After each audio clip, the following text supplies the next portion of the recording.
Selamat pagi para penonton sekalian, salam damai sejahtera untuk kita semua. Salam sehat, jumpa lagi di channel Media Belajar Mr. Seran. Channel ini dibuat untuk mempermudah proses belajar anak-anak kita di dalam kelas. Pengalaman menjadi seorang mistinar. Bagi saya menjadi seorang mistinar adalah sesuatu yang membanggakan. Bagaimana tidak? Ketika saya telah menerima komuni pertama, saya tertarik untuk ikut mistinar. Awalnya, saya tidak tahu apa itu mistinar dan apa gunanya bagi saya. Maklum, saya baru duduk di kelas 5 SD.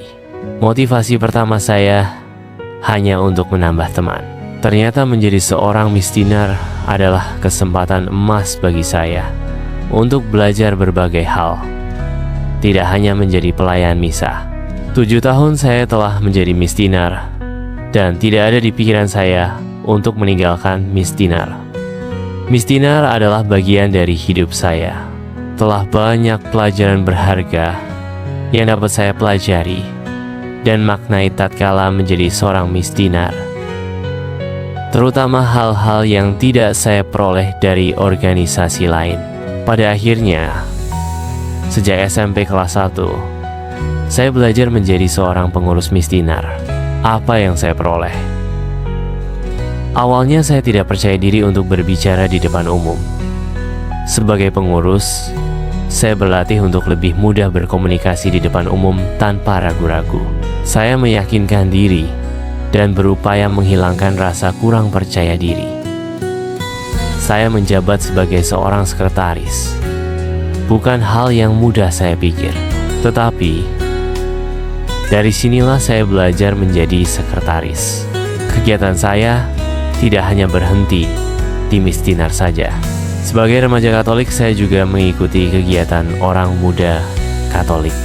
Untuk kegiatan sekolah, saya menjadi Dewan Penggalang organisasi pramuka di SMP PL 1 Klaten.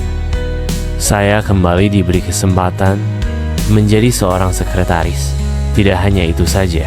Ketika saya duduk di bangku SMA, saya memilih untuk menjadi pengurus OSIS. Saya tidak ingin menyia-nyiakan kesempatan untuk belajar berorganisasi. Sekretaris kembali menjadi jabatan saya lagi. Saya juga menjadi pengurus Soliska, Solidaritas Siswa-siswi Katolik Klaten. Saya pun dipercaya menjadi seorang sekretaris. Saya tidak ingin berhenti dan hanya menjadi seorang sekretaris semata. Ketika latihan dasar kepemimpinan mistinar tahun 2008 lalu, saya dipercaya untuk menjadi ketua mistinar ekstern. Walaupun bukan menjadi seorang ketua umum, tetapi saya bersyukur karena saya mendapat tantangan yang baru.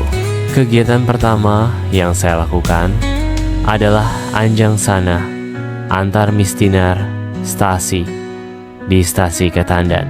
Pada tahun 2010, saya mengikuti LDK Soliska di Kleben Live In. Untuk kali ini, saya dipercaya menjadi seorang ketua umum.